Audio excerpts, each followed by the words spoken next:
Troisième partie. La grande panique.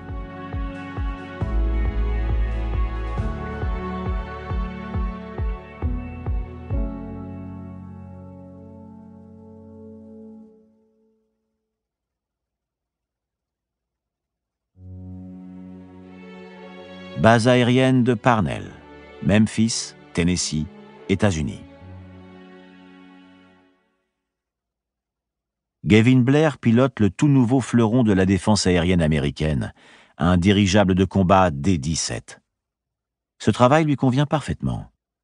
Dans la vie civile, il pilotait un dirigeable publicitaire Fujifilm. Il y en avait partout, à perte de vue. Des berlines, des 4x4, des bus, des SUV, n'importe quoi pourvu que ça roule. Des tracteurs, une bétonneuse, même un camion publicitaire avec un énorme panneau Gentleman's Club à l'arrière, je vous jure. Et des gens assis dessus, bien sûr. Ils grimpaient sur n'importe quoi, les toits, les galeries à bagages. Ça ressemblait à ces vieilles photos de train en Inde, vous savez, avec tous ces gens accrochés par grappes comme des singes. La route était jonchée de trucs abandonnés. Valises, cartons, meubles, tout un bric-à-brac. J'ai même aperçu un piano à queue. Un vrai piano à queue, sans déconner, là, éclaté en 1000 morceaux, comme si on l'avait balancé d'un camion en cours de route. Et puis, il y avait beaucoup de voitures abandonnées. Certaines sur le bas-côté, d'autres en plein milieu de la chaussée et désossées. Quelques-unes avaient brûlé. Beaucoup de gens marchaient dans les prés voisins ou le long de la route. Certains tapaient au carreau des véhicules en agitant toutes sortes de trucs. Certaines femmes s'exhibaient. Elles cherchaient sans doute à refourguer de l'essence. En tout cas, elles ne faisaient pas d'autostop. Les piétons allaient plus vite que les voitures. Ça n'aurait eu aucun sens, mais bon. Il hausse les épaules. Plus loin sur la route, à une 50aine de kilomètres, le trafic se décongestionnait un peu. Ça aurait dû calmer tout le monde en principe, mais en fait, c'était tout le contraire. Les gens faisaient des appels de phare, se rentraient dedans, sortaient de leur voiture et se battaient. J'en ai vu plusieurs allongés sur le bas-côté. Certains bougeaient à peine, d'autres plus du tout. Les gens passaient à côté d'eux en transportant toutes sortes de trucs, des sacs, des enfants. Et puis j'en ai repéré quelques-uns qui couraient les mains vides, tous dans la même direction. J'ai compris pourquoi un peu plus loin. Ces créatures, elles grouillaient parmi les véhicules. Les conducteurs essayaient de faire demi-tour et s'embourbaient sur le bas-côté, coinçant les autres fils et empêchant quiconque de bouger. Quasiment personne n'arrivait à ouvrir ses portières. Les voitures étaient trop proches les unes des autres. Et j'ai vu ces choses s'approcher lentement des fenêtres ouvertes, en faire sortir les gens ou y entrer elles-mêmes. Beaucoup de conducteurs étaient coincés. Portes fermées et verrouillées, fenêtres remontées, j'imagine. C'était du verre sécurite. Les morts ne pouvaient pas entrer, mais les vivants ne pouvaient pas sortir non plus. J'ai vu plusieurs personnes paniquer et tirer à travers leur pare-brise. Leur seule protection. Des idiots. Ils auraient pu gagner du temps en restant tranquilles à l'intérieur. Peut-être même qu'ils auraient fini par s'enfuir. Si ça se trouve, personne n'en aurait réchappé de toute façon. Tout ce qu'on pouvait espérer, c'était une fin rapide. Il y avait une remorque à chevaux accrochée à un gros 4x4 sur la file du milieu. Elle remuait dans tous les sens. Les chevaux étaient encore à l'intérieur. Les morts se sont éparpillés entre les voitures, en dévorant littéralement tout sur leur passage. Tous ces pauvres types qui ne cherchaient qu'à fuir. C'est ça qui me hante le plus, en fin de compte. Tous ces gens qui n'allaient nulle part. C'était la I-80. Une portion de route entre Lincoln et North Platte. Ces deux villes étaient déjà largement contaminées, tout comme les villages voisins. Où pensaient-ils aller tous? Qui avait organisé cet exode? Quelqu'un était responsable de tout ça. Pourquoi les gens avaient-ils rejoint la file des voitures sans se poser de questions? J'ai du mal à imaginer ce qu'ils ont dû vivre. Les gosses qui hurlent, les chiens qui aboient, les bagnoles au cul à cul, à espérer que quelqu'un dans la file sache où il va, tout en priant pour que ce qui les poursuit quelques kilomètres derrière ne les rattrape jamais. Vous avez déjà entendu parler de l'expérience de ce journaliste américain à Moscou dans les années 70 ? Il s'est posté près d'une porte, comme ça, et il a commencé à attendre. Au bout de quelques minutes, une personne est venue attendre derrière lui, puis 2 autres, et encore d'autres. En moins d'une demi-heure, la queue s'allongeait jusqu'au coin de la rue. Personne ne s'est demandé pourquoi il faisait la queue. Tout le monde s'est dit que ça valait sûrement le coup. Je ne sais pas si cette histoire est vraie. Si ça se trouve, c'est encore une de ces légendes urbaines, ou de la propagande à la sauce guerre froide. Qui sait?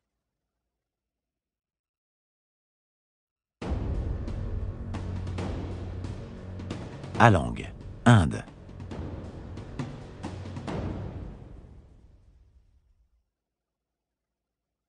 J'arpente le rivage en compagnie d'A.J. Shah, et nous contemplons les restes rouillés de ce qui fut un jour un navire flambant neuf.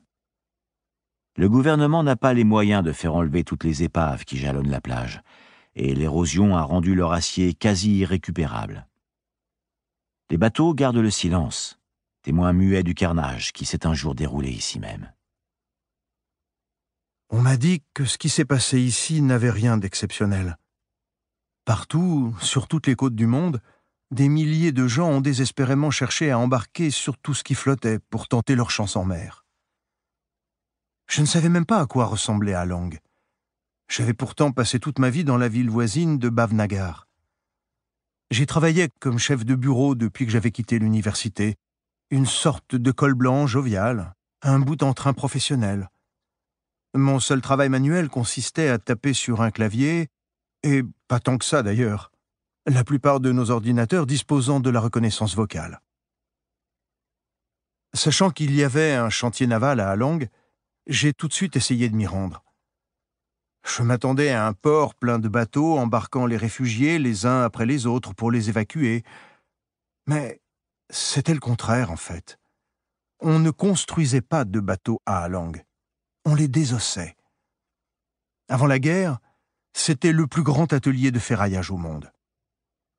Les compagnies de récupération indiennes achetaient des épaves aux nations du monde entier pour les échouer sur la plage et les découper les unes après les autres jusqu'au dernier boulon. Les rares bateaux disponibles n'étaient que des coques vides, alignés au hasard et condamnés à disparaître. Tout sauf des navires en état de marche. Il n'y avait ni cale sèche, ni cale de lancement. Pour tout dire, Alang ressemblait davantage à une simple bande de sable qu'à un véritable chantier naval. La procédure normale consistait à échouer les navires sur la plage comme des grosses baleines métalliques.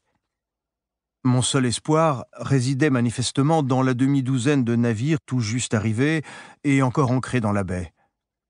Il devait bien y avoir un équipage, même réduit au strict minimum, ou encore un peu de gasoil dans les réservoirs.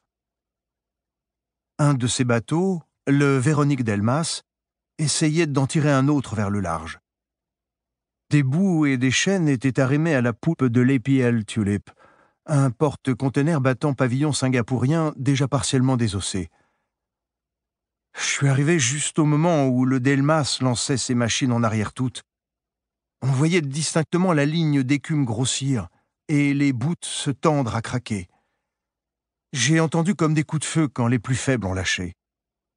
Mais les chaînes les plus solides, elles ont mieux résisté que la poupe. La quille du Tulip avait dû se briser quand on l'avait échoué. Quand le Delmas a reculé, j'ai entendu un grincement métallique atroce et le Tulip s'est littéralement cassé en deux. La proue est restée sur le sable et la poupe a été entraînée au large. On n'a rien pu faire. Le Delmas était à pleine vitesse et la poupe du Tulip a chaviré aussitôt avant de couler à pic. Il devait y avoir au moins 1 millier de personnes à bord, agglutinées dans toutes les cabines disponibles, toutes les coursives, sur tous les ponts, partout. Il n'y avait pas 1 centimètre carré de libre. Le gigantesque bouillonnement a couvert leur hurlement. Pourquoi les réfugiés ne se sont-ils pas contentés de grimper à bord des épaves échouées et de retirer les échelles pour les rendre inaccessibles? Vous considérez tout ça avec du recul. Mais vous n'étiez pas sur cette plage cette nuit-là. Les quais grouillaient de monde. Il y en avait partout, une foule terrorisée, la mort aux trousses. Des centaines de gens nageaient vers les bateaux et les vagues s'alourdissaient des corps de ceux qui n'avaient pas réussi à les atteindre. Des douzaines de petits bateaux faisaient la navette et embarquaient des gens vers les plus gros navires. « Je veux tout votre argent, » disaient certains. « Tout ce que vous avez sur vous, et je vous emmène. » L'argent valait encore quelque chose? À leurs yeux, oui. Argent, nourriture. L'équipage d'un des bateaux n'acceptait que les femmes, jeunes de préférence. Un autre n'embarquait que les réfugiés à la peau claire. Ces salauds passaient une torche devant les visages de chaque candidat pour repérer les noireaux comme moi. J'ai même vu un capitaine debout sur le pont avec un pistolet dans les mains qui hurlait « Pas de sous-caste! On ne prend aucun intouchable !» Intouchable? Caste? Bordel! Mais qui peut encore penser comme ça aujourd'hui? Et le pire, c'est que certains des réfugiés sont sortis de la queue. Les plus vieux, en fait. Vous vous rendez compte? Bon, bien sûr, ce sont les exemples les plus frappants, vous comprenez. Pour un seul profiteur ou un seul psychopathe, il y avait 10 personnes charitables et saines d'esprit au karma indubitablement pur. Parmi les pêcheurs et propriétaires de petits bateaux, beaucoup auraient pu se contenter de prendre la mer avec leur famille. Et pourtant, ils ont décidé de faire demi-tour malgré le danger. Quand on pense aux risques qu'ils ont pris, se faire assassiner par tous ceux qui en avaient après leur bateau, ou bien se faire attaquer par toutes les goules immergées. Il y en avait déjà quelques-unes. De nombreux réfugiés malades avaient essayé de rejoindre les bateaux à la nage et s'étaient réanimés sous l'eau après leur noyade. C'était la marée basse, suffisamment profond pour qu'un homme se noie, mais pas assez pour qu'une goule ne puisse atteindre sa proie. J'ai vu beaucoup de nageurs disparaître d'un coup sous la surface, et même des bateaux entiers chavirer, leurs passagers littéralement avalés par l'océan. Et malgré ça, des sauveteurs continuaient à arriver. Certains même se jetaient à l'eau pour essayer d'aider les autres. C'est comme ça qu'on m'a tiré de là, moi. J'essayais tant bien que mal de nager. De la plage, les bateaux semblaient bien plus proches qu'ils ne l'étaient en réalité. J'étais un excellent nageur, mais après avoir marché depuis Bhavnagar et m'être férocement battu pour survivre pendant toute une journée, j'avais tout juste assez d'énergie pour faire la planche et flotter. Au moment d'atteindre mon but, je n'avais même plus assez d'air dans les poumons pour appeler à l'aide. Il n'y avait aucun moyen de s'accrocher à la coque. Les parois d'acier n'offraient aucune prise. J'ai rassemblé mes dernières forces et j'ai frappé sur la coque. Tout en coulant, j'ai senti un bras puissant s'enrouler autour de ma poitrine. Et voilà, ai-je pensé. D'ici à une seconde, j'allais sentir une mâchoire me ronger la chair. Mais au lieu de m'entraîner au fond, le bras m'a ramené à la surface. J'ai atterri sur le pont du Sir Wilfrid Grenfell, une ancienne vedette des gardes-côtes canadiens. J'ai essayé de parler, de m'excuser de ne pas avoir d'argent. Je leur ai dit que je travaillerais pour payer mon billet, que je ferais n'importe quoi pour eux. Le marin m'a juste souri. « Tenez bon, » a-t-il dit. « Nous n'allons pas tarder à partir. » Je sentais déjà les vibrations du moteur sur le pont, puis le navire a tourné sur lui-même et s'est dirigé vers le large. Le plus affreux, c'était de voir ce qui se passait à bord des autres navires à mesure que nous les dépassions. Certains des réfugiés s'étaient déjà réanimés. Plusieurs bateaux s'étaient transformés en abattoirs, d'autres brûlaient au mouillage. Les gens sautaient par-dessus bord. Beaucoup ne sont jamais remontés à la surface.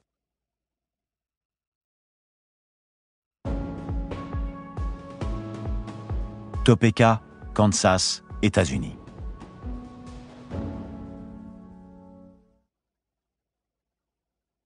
Sharon serait considérée comme belle selon n'importe quel standard esthétique ou culturel.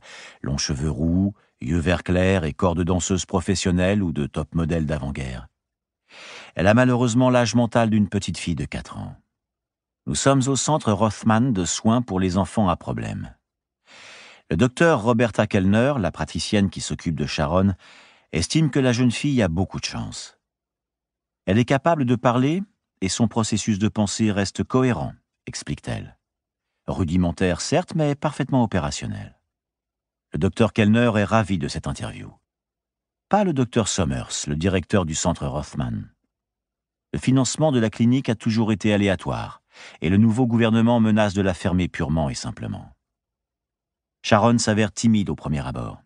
Elle refuse de me serrer la main et de me regarder dans les yeux. On l'a trouvée dans les ruines de Wichita, et il n'y a aucun moyen de savoir ce qui lui est vraiment arrivé. Maman et moi, on était à l'église. Papa nous avait dit qu'il allait venir nous chercher. Papa avait quelque chose à faire. On devait l'attendre à l'intérieur de l'église. Tout le monde était là. Ils avaient apporté plein de choses. Ils avaient des céréales, de l'eau, des jus de fruits, des sacs de couchage, des lampes de poche et... Elle mime un fusil. Madame Randolph, elle en avait un. Elle avait pas le droit. C'est dangereux. Elle m'a dit que c'était dangereux. C'était la maman d'Ashley. Ashley, c'était ma copine. Je lui ai demandé où était Ashley, alors elle a pleuré. Maman m'a demandé de ne pas parler d'Ashley. Elle a dit à Madame Randolph qu'elle était désolée. Madame Randolph était toute sale. Il y avait du rouge et du marron partout sur sa robe. Elle était grosse. Elle avait des gros bras tout doux. Il y avait d'autres enfants, Jill et Abby et les autres. C'était Madame McGraw qui les gardait. Ils avaient des crayons. Ils dessinaient sur le mur. Maman m'a dit d'aller jouer avec eux. Elle m'a dit qu'on avait le droit. Elle m'a dit que le pasteur Dan avait dit qu'on avait le droit. Le pasteur Dan, il était là aussi. Il voulait que les gens l'écoutent. « Écoutez-moi tous, s'il vous plaît, écoutez-moi !» Elle prend une voix grave. « S'il vous plaît, restez calme, les secours arrivent, restez calme et attendez-les !» Personne ne l'écoutait. Tout le monde parlait en même temps. Personne n'était assis. Les gens essayaient de parler à leurs jouets. Elle mime un téléphone mobile. Ils étaient fâchés. Et ils les jetaient par terre, et ils disaient des gros mots. J'étais triste pour le pasteur Dan. Elle imite le bruit d'une sirène. Dehors. Elle recommence d'abord doucement, puis de plus en plus fort, puis de plus en plus doucement. La scène se répète plusieurs fois. Maman parlait à Madame Cormode et aux autres mamans. Elles se disputaient. Maman était très en colère. Madame Cormode n'arrêtait pas de dire « Voix agacée. Et alors, qu'est-ce qu'on peut faire ?» Maman secouait la tête. Madame Cormode parlait avec ses mains. J'aimais pas Madame Cormode. C'était la femme du pasteur Dan. Elle grondait tout le monde et elle était méchante. Quelqu'un a crié « Ils arrivent !» Maman est arrivée et elle m'a prise dans ses bras. Ils ont porté un banc jusque devant la porte. Ils ont mis tous les bancs devant la porte. « Vite, bloquez la porte !» Elle prend plusieurs voix différentes. « J'ai besoin d'un marteau, des clous ! Ils sont dans le parking ! Ils arrivent !» Elle se tourne vers le docteur Kellner. « Je peux ?» Le docteur Somers hésite. Le docteur Kellner sourit et acquiesce. Je comprends enfin pourquoi la pièce est insonorisée. Sharon reproduit le gémissement d'un zombie, l'imitation la plus réaliste que j'ai jamais entendue. À en juger par leur mine décomposée, Somers et Kellner sont de mon avis. Ils sont arrivés. Ils étaient pleins. Elle recommence à gémir, puis abat son poing sur la table. Ils voulaient entrer. Ses coups sont puissants et mécaniques. Les gens criaient. Maman m'a serré très fort. Tout va bien. Elle se caresse doucement les cheveux et sa voix s'adoucit. Je vais pas les laisser te faire du mal. Chut! Elle tape des 2 poings sur la table. Ses coups deviennent moins réguliers, comme si elle imitait les coups portés par plusieurs ghouls en même temps. Barricadez la porte! Tenez bon! Tenez bon! Elle émet un bruit de verre brisé. La fenêtre s'est cassée. La fenêtre à côté de la porte d'entrée. Tout est devenu noir. Les adultes, ils ont commencé à avoir peur. Ils criaient. Sa voix reprend l'intonation de sa mère. « Chut, mon bébé, je vais pas les laisser te faire du mal. » Ses mains passent de ses cheveux à son visage. Ses doigts caressent doucement son front et ses joues. Sharon prend un air interrogatif et regarde le docteur Kellner. Cette dernière hoche la tête. Sharon imite alors le bruit de quelque chose qui se brise d'un coup, un raclement qui vient du fin fond de sa gorge. Ils arrivent! Tirez! Tirez! Elle simule plusieurs coups de feu et puis... Je vais pas les laisser te faire du mal. Je vais pas les laisser te faire du mal. Le regard de Sharon se perd au-delà de mon épaule, cherchant quelque chose d'invisible. Les enfants! Les enfants! Sauvez les enfants! C'était Madame Cormode qui criait « Sauvez les enfants! Sauvez les enfants !» Sharon imite encore quelques bruits d'explosion. Elle lève ses poings et les abat sur une silhouette invisible. Les enfants, ils commençaient à pleurer. Elle mime plusieurs coups, des crochets, des directs, puis un couteau qui s'abat encore et encore. Abby pleurait très fort. Madame Cormode l'a prise dans ses bras. Elle fait mine de soulever quelque chose et de le lancer contre le mur. Abby n'a plus rien dit ensuite. Elle recommence à se caresser le visage. La voix de sa mère devient plus dure. Chut! Tout va bien, mon bébé. Tout va bien. Ses mains passent de son visage à sa gorge et la serrent tout d'un coup. Je ne les laisserai pas. Ils ne t'auront pas. Ils ne t'auront pas. Sharon a du mal à respirer. Le docteur Summers s'avance légèrement. Kellner lève la main. Sharon cesse aussitôt et imite un coup de feu. C'est chaud et mouillé. C'est amer dans ma bouche. Ça me pique les yeux. On m'a soulevée, puis on m'a emmenée. Elle se lève et mime un rugbyman tenant un ballon. Ils m'ont amenée au parking. Cours, Sharon! Ne t'arrête pas! C'est une voix différente cette fois, pas celle de sa mère. Cours, cours, cours! On m'a enlevée de ses bras. Elle m'a laissé partir. Elle avait des gros bras tout doux.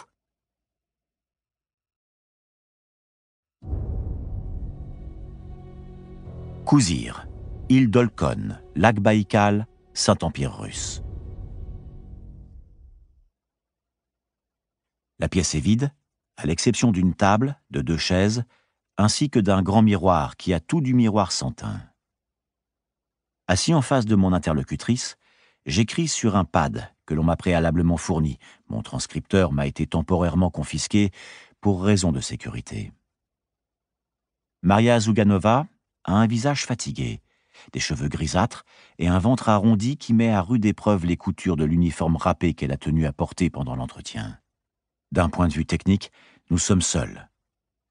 Mais je sens que d'autres yeux nous regardent à travers la vitre teintée. On ne savait rien de la grande panique. On était beaucoup trop isolés pour ça. Environ 1 mois avant que tout commence, à peu près en même temps que les révélations de la fameuse journaliste dans la presse, notre caserne observait déjà un blackout complet. Toutes les télévisions avaient été saisies et retirées des chambrées, tout comme les radios personnelles et les téléphones portables. Moi, j'avais un téléphone avec une carte de 5 minutes prépayée. C'était tout ce que mes parents pouvaient se permettre. J'étais censé m'en servir pour les appeler le jour de mon anniversaire, le premier que je passerais loin de chez eux. On était stationnés en Ossétie du Nord, l'Alania, une de nos républiques au sud, aussi indisciplinée que les autres. Notre tâche officielle relevait du maintien de la paix et consistait à empêcher les affrontements interethniques entre Ossètes et minorités ingouches. Notre mission tombait pile poil au moment où ils nous ont coupés du monde. Question de sécurité nationale, ils ont dit. Qui ça, ils? Eux, tous. Les officiers, la police militaire, et même un type en civil sorti de nulle part. Un sale petit sournois avec une face de rat. C'est comme ça qu'on l'appelait d'ailleurs. Face de rat. Vous n'avez jamais su précisément de qui il s'agissait? Qui, moi? Non, jamais. Personne d'ailleurs. Oh, on a râlé.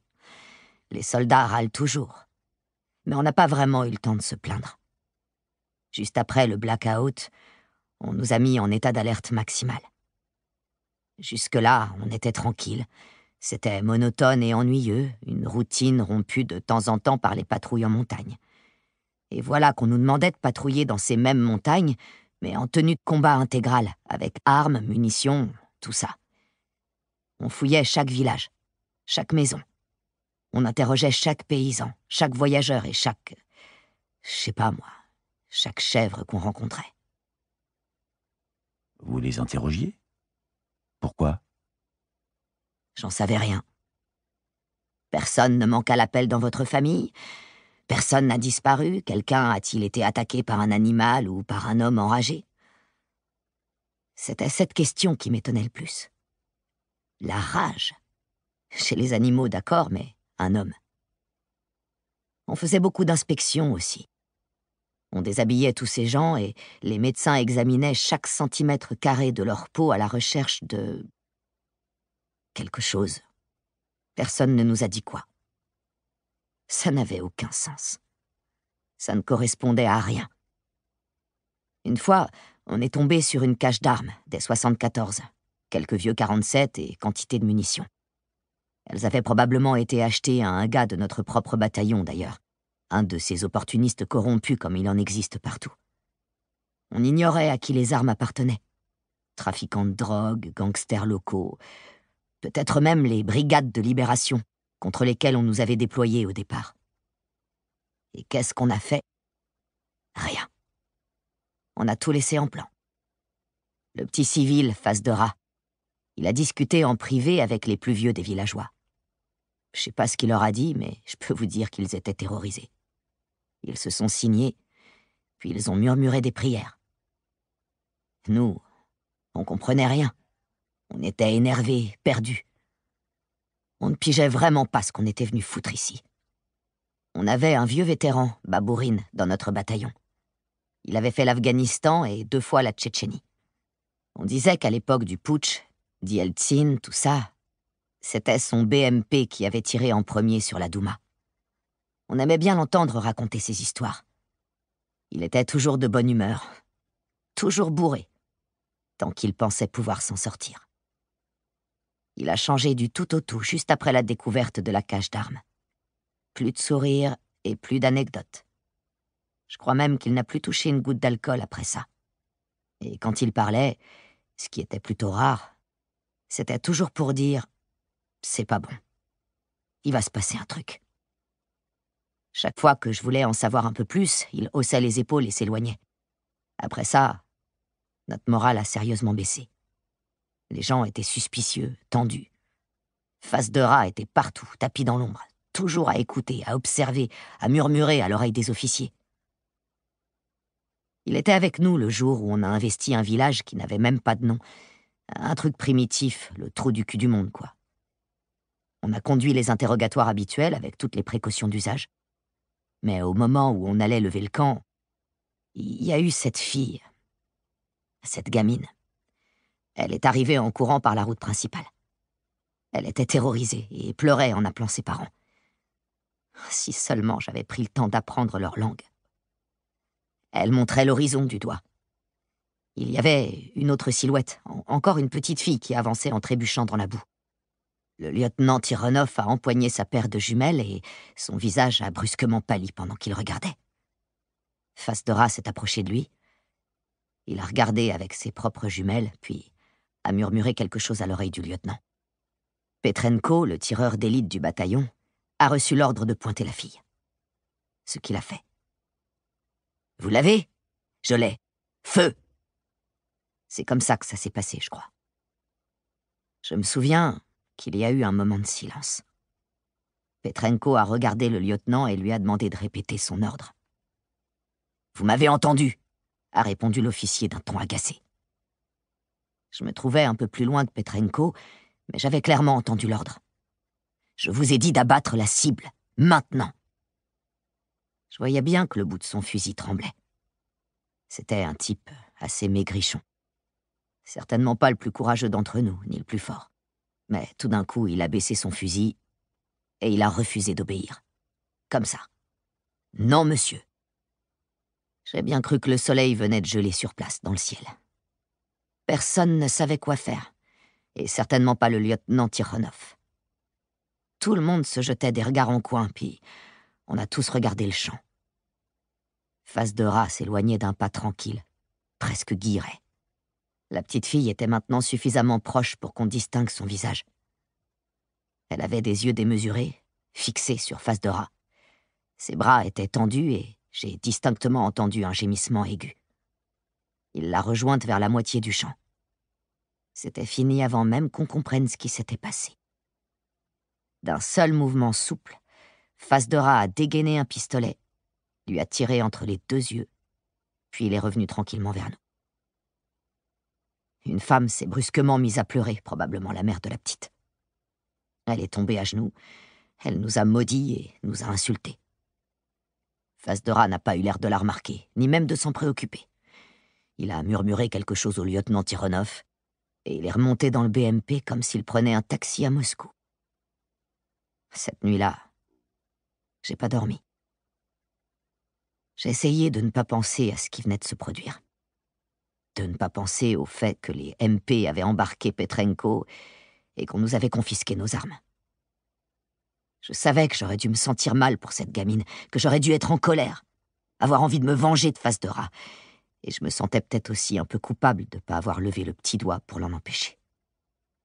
Voilà le genre d'émotion que j'aurais dû ressentir. Mais la seule chose que je ressentais, c'était la peur. J'arrêtais pas de penser à ce qu'avait dit Babourine, que quelque chose allait se passer. Je voulais rentrer chez moi. Je voulais voir mes parents. Et s'il y avait eu une attaque terroriste? Et s'il y avait la guerre? Ma famille vivait à Bikin, presque en Chine. Il fallait absolument que je leur parle, que je sache s'ils allaient bien. J'étais tellement inquiète que j'ai commencé à vomir. On m'a conduite à l'infirmerie. Je n'ai pas participé à la patrouille du lendemain. C'est pour ça que j'étais encore alitée quand ils sont revenus dans l'après-midi. J'étais dans mon lit à lire un vieil exemplaire de Semnadstat quand j'ai entendu du bruit, le rugissement d'un moteur et des éclats de voix. Il y avait déjà du monde dans la cour de rassemblement.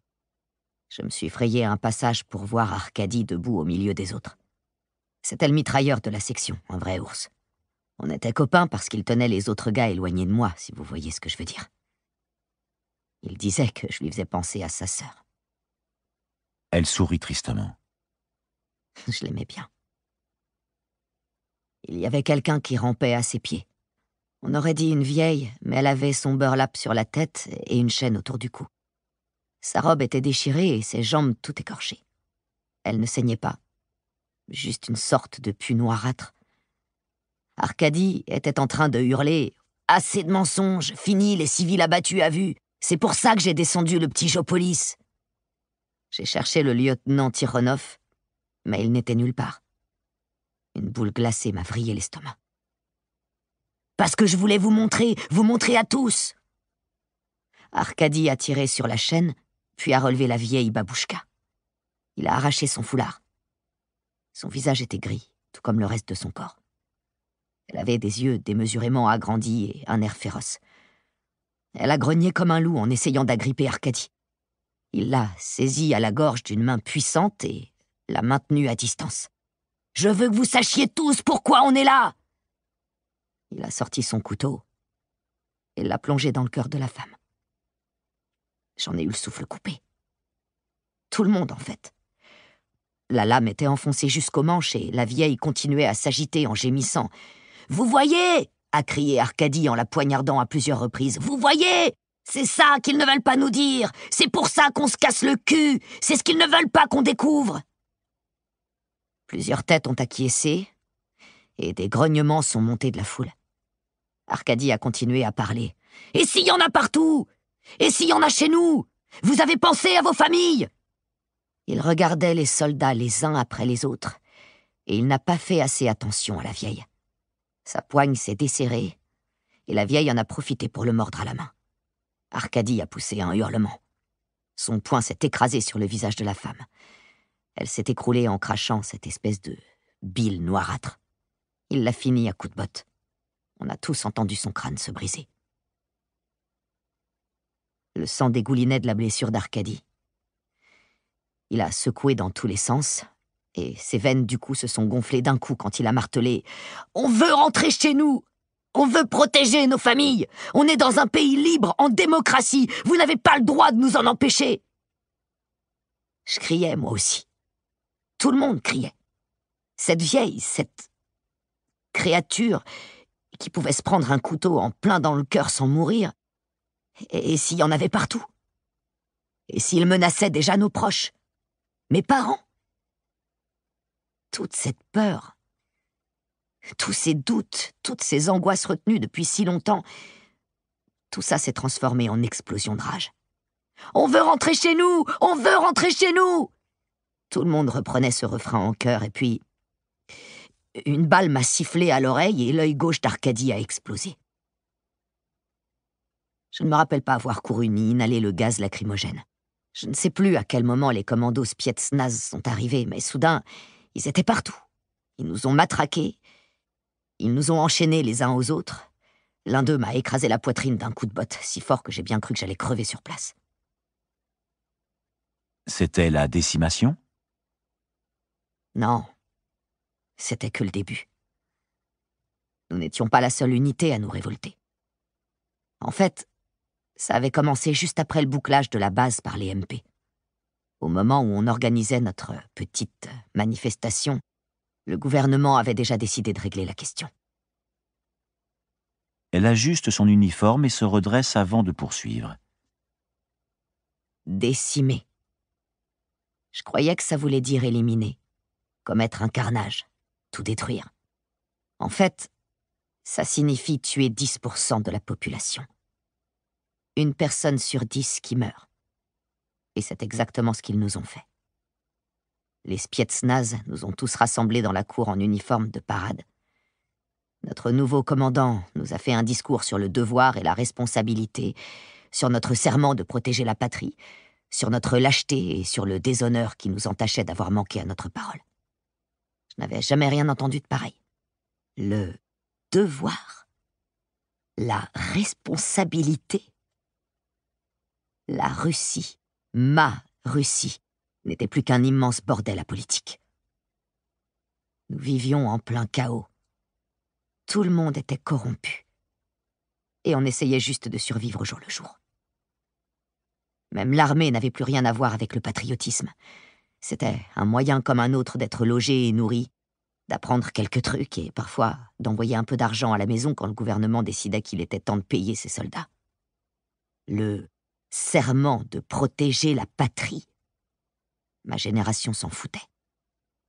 Ça, c'était l'affaire des vieux patriotes, nos héroïques vétérans, ces tarés qui squattaient la place rouge avec leurs drapeaux soviétiques rapiécés et leurs rangées de médailles épinglées sur leurs uniformes moisis.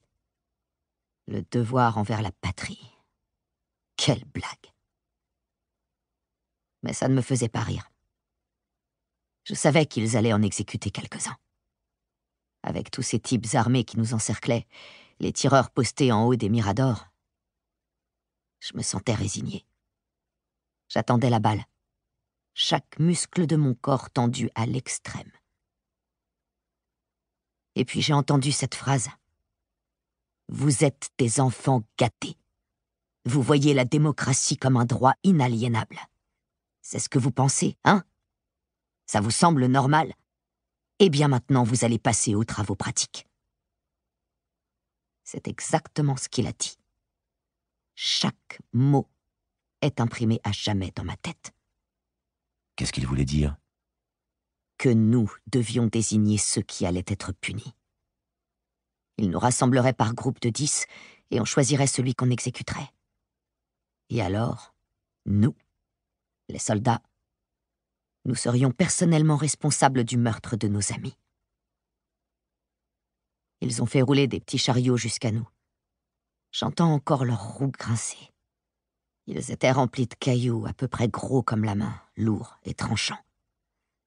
Certains se sont mis à pleurer, à supplier, à chialer comme des enfants. D'autres, comme Babourine, se sont simplement agenouillés. Il me regardait droit dans les yeux quand je lui ai écrasé la pierre en plein visage. Elle soupire doucement et regarde derrière elle. C'était diabolique. Foutrement diabolique. De simples exécutions auraient renforcé la discipline et restauré l'ordre, bien sûr. Mais en nous impliquant dans ces assassinats, ils nous tenaient à la fois par la peur et la culpabilité. On aurait pu dire non, refuser d'obéir et se faire abattre immédiatement. Mais on n'a rien dit. On l'a fait. On a tous choisi en notre âme et conscience, et le prix était déjà bien assez élevé. Je ne crois pas que quiconque ait eu envie de recommencer. Ce jour-là, nous avons renoncé à la liberté. Et avec le sourire en plus. Ce jour-là, on a compris ce qu'était la vraie liberté. Celle de désigner quelqu'un du doigt et de dire « Il m'a ordonné de le faire. C'est de sa faute, pas la mienne. » Que Dieu nous vienne en aide. La liberté de dire « Je n'ai fait qu'obéir aux ordres. »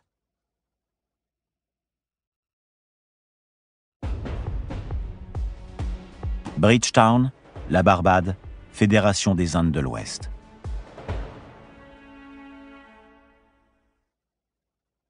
Le Trevor's Tavern est l'exemple parfait du bar louche des Indes de l'Ouest du Pecos pour tout dire, ou plus précisément de la zone économique spéciale propre à chaque île de l'archipel.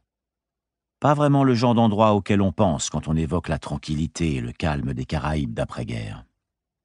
Ce n'est pas le but.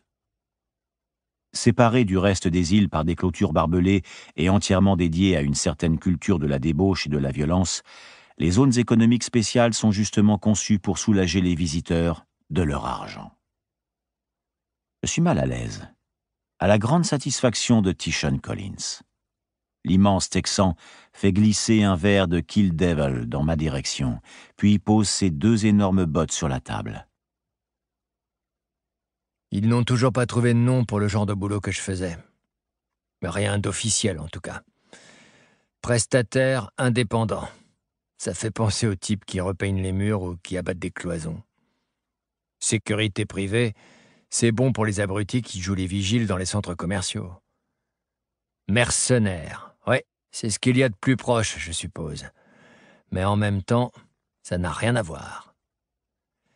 Mercenaire... ça fait penser à tous ces tarés-là, les anciens du Vietnam tout fripés, avec des uniformes à la con, toujours en train de ramper dans la boue au fin fond d'une jungle quelconque. Tout ça parce qu'ils n'arrivent pas à s'adapter à la réalité. Rien à voir avec moi, ça, non. Ouais, je suis un vétéran, ok ? Et cette expérience m'a aidé à gagner du fric, d'accord.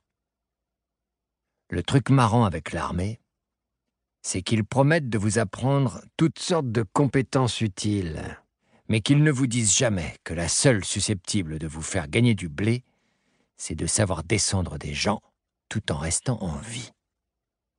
Ok, j'étais peut-être un mercenaire, mais vous n'en auriez jamais rien su si je vous ne l'avais pas dit. J'étais propre sur moi, j'avais une chouette maison et même une femme de ménage qui venait 1 fois par semaine. J'avais plein d'amis, des perspectives de mariage, et mon handicap au country club était presque aussi bon que celui d'un pro. Je travaillais pour une entreprise normale avant la guerre. Rien ne se faisait sous le manteau, pas d'enveloppe de cash, pas d'entourloupe. J'avais des jours de congé, la sécurité sociale, et même une mutuelle pour les soins dentaires et l'hôpital. Je payais mes impôts, trop d'ailleurs. Je payais ma caisse de retraite. J'aurais pu bosser à l'étranger. Dieu sait qu'on ne manquait pas de demandes. Mais après avoir entendu mes copains me raconter leur dernier micro-conflit, j'ai lâché l'affaire. Autant jouer au garde du corps pour un PDG bien gras ou une quelconque célébrité de merde. Voilà où j'en étais au moment de la grande panique. Ça vous dérange pas si j'évite de donner les noms ? Ok. Certains sont toujours en vie ou gèrent des sociétés encore actives et croyez-le ou non, ils me menacent encore d'aller en justice. Après tout ce bordel. Bon. Ok, je ne cite aucun nom ni aucun endroit, mais imaginez une île. Une île assez grande. Une île longue, pas très loin de Manhattan. Ils ne peuvent pas m'attaquer pour ça, pas vrai ? Je ne savais même pas ce que faisait mon client. Un truc dans le divertissement ou bien la haute finance. Vous voyez le genre ? Si ça se trouve, il siégeait au conseil d'administration de ma propre société comme gros actionnaire. Mais peu importe. Il avait du fric et il vivait dans une baraque incroyable sur la plage. Mon client aimait bien fréquenter les gens connus. Son idée, c'était d'assurer la sécurité de ceux qui contribuaient à l'amélioration de son image pendant et après la guerre. Un genre de Moïse pour célébrité flippée, quoi. Et vous savez quoi? Ils sont tous venus. Les acteurs, les chanteurs, les rappeurs, les sportifs professionnels, et puis tous les autres. Ceux qu'on voit dans les talk-shows et les reality shows. Il y avait même la pétasse, là, vous savez, la petite pute pourri gâtée, célèbre pour son rôle de petite pute pourri gâtée. Il y avait aussi ce nabab avec ses grosses boucles d'oreilles en diamant. Il avait un AK rutilant avec lanceur de grenades intégré. Il adorait répéter que c'était la réplique exacte de celui qu'on voyait dans Scarface. Je n'avais pas le cœur de lui dire que le Seigneur Montana se servait d'un M16A1. Il y avait aussi cet humoriste-là, vous savez, celui qui avait son émission. Il n'arrêtait pas d'éternuer entre les deux airbags de sa stripteaseuse taille tout en crachant des conneries comme quoi tout ça, c'était simplement une histoire de vivants contre les morts et que ça secourait la société à tous les niveaux. Social, économique, politique et même environnemental. Il pensait aussi qu'inconsciemment, on connaissait tous la vérité pendant le grand mensonge. Ça expliquait pourquoi on avait déraillé à ce point quand l'affaire avait enfin fait la une des médias. Ça se tenait tout ça, jusqu'à ce qu'ils se mettent à déblatérer sur le sirop de fructose et la féminisation de l'Amérique. Ça a l'air dingue, je sais, mais on s'attendait à trouver tous ces types ici. Moi, en tout cas, je m'y attendais. Ce qui m'a surpris par contre, c'était leur personnel.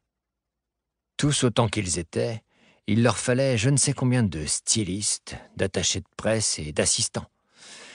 Certains, je crois, étaient plutôt cool.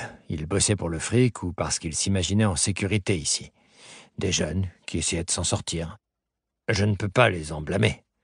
Mais les autres, par contre, de vrais connards, imbus de leur propre merde.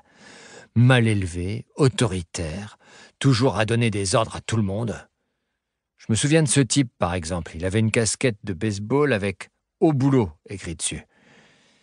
Si je ne m'abuse, c'était le premier assistant du gros port de l'émission Découvreuse de stars.